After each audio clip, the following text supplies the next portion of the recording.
जागी मैया भोर भइल सगरो अजोर भइल।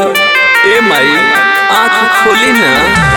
जागी मैया भोर भइल सगरो अजोर भइल। बोलले चुचुहिया मैया सुनी केतना सोर भइल।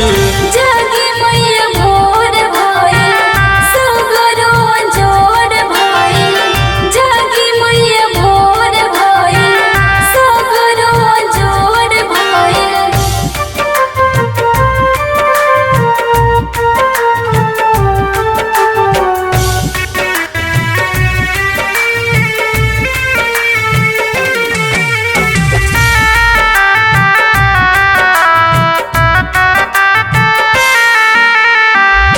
माई अब अखिया खोली ना एको बार हमसे बोली ना। अरे ये माई अब अखिया खोली ना एको बार हमसे बोली ना। कवना कमी से माई छतिया कठोर भइल। जागी मैया भोर भइल सगरो अजोर भइल। जागी मैया भोर भइल सगरो अजोर भइल।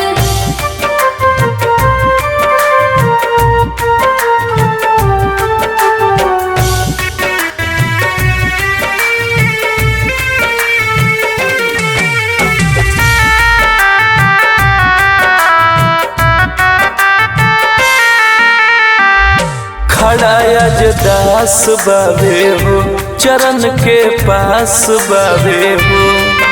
अरे ये माई खड़ा आज दास बाबे हो चरण के पास बाबे हो। बबलू के आँखिया में देखी कितना लोर भइल।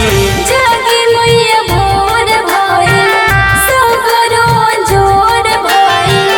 जागी मैया भोर भइल सगरो अजोर भइल। यस आराधना रिकॉर्डिंग स्टूडियो रामगढ़।